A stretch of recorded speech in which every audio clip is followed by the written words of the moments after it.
was meant to be a quiet weekend. 2 people, 1 remote cabin. A perfect end to summer, but before sunrise, the cabin would stand empty. Its kitchen spotless, its bed neatly made, and a single patch of freshly turned earth in the backyard. 2 sets of footprints would lead to that dark soil. None would lead back. This is how a simple escape turned into a disappearance. Latte, summer, a silent lake hidden deep in the mountains. Miles from the nearest town, the kind of place chosen to leave behind ringing phones and crowded streets.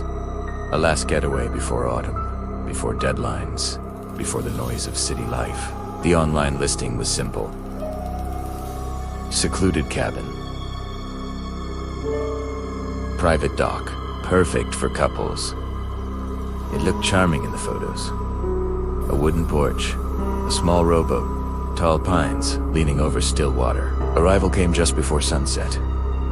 The air smelled of wet cedar and cool evening mist. Everything seemed exactly as promised. But sometimes, the most beautiful places keep the darkest secrets. Bags were carried inside while the last light slid behind the treetops. The interior smelled faintly of old wood and fresh paint. A welcome note lay on the counter. Enjoy your stay. Please keep doors locked after dark. They laughed softly at the warning. The door was locked anyway. Dinner was simple grilled vegetables. Wine. The sound of frogs starting their night chorus. The porch offered a perfect view of the lake turning black. No other houses. No distant headlights. Only reflections and the rippling moon. A perfect escape. Until the first camera was found. It hid inside a smoke detector above the kitchen. A tiny, almost invisible lens caught the light of a phone flashlight. Maybe it's just a motion sensor, one of them whispered, trying to sound calm. But when the bedroom and living room were checked, 2 more cameras were discovered. The laughter stopped. Who would need cameras pointing at the bed? The rental agreement said nothing about surveillance. Outside, the forest felt suddenly alive, branches creaking like footsteps. Then a phone buzzed. A new text from an unknown number. Do not leave the house after dark. Calls to their rental agency failed. No signal. The landline on the counter gave only a dead hum. Windows and doors were double-checked. All locked. But as they moved through the cabin, the little cameras seemed to watch him blinking. Patient. Outside, the night thickened into absolute black. A sudden splash on the lake broke the silence. A flashlight beam cut through the darkness, sweeping across the dock and the tree line. Nothing. Then another buzz on the phone. Running makes it worse. Hands trembled. No one had their number. No one even knew which lake they had chosen. Panic set in. Clothes were thrown into backpacks. The car engine roared to life, headlights piercing fog.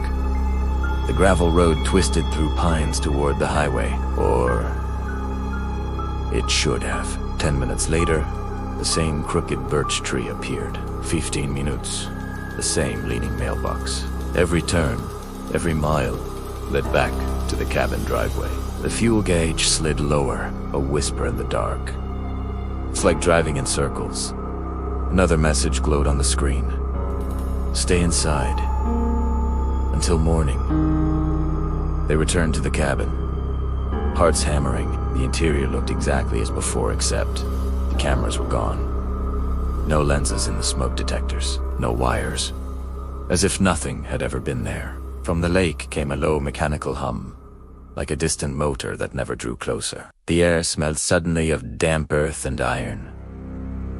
There was a soft murmur beneath the floorboards, almost like whispering voices. The landline rang. Once. Twice. A smooth, unfamiliar voice answered. Thank you for staying the night. The line went dead. At dawn, a neighbor out fishing noticed the cabin's front door gently swinging in the morning breeze. Inside, clean counters, freshly made bed, no trace of luggage or dishes, only a patch of freshly turned soil in the backyard. Dark and wet, as though rain had fallen on that one spot. 2 sets of footprints led from the porch to that soft earth. None led back. Somewhere beneath the still surface of the lake, the water whispered as the first sunlight touched it, as if the forest itself had swallowed them whole. The house waits now for the next perfect weekend.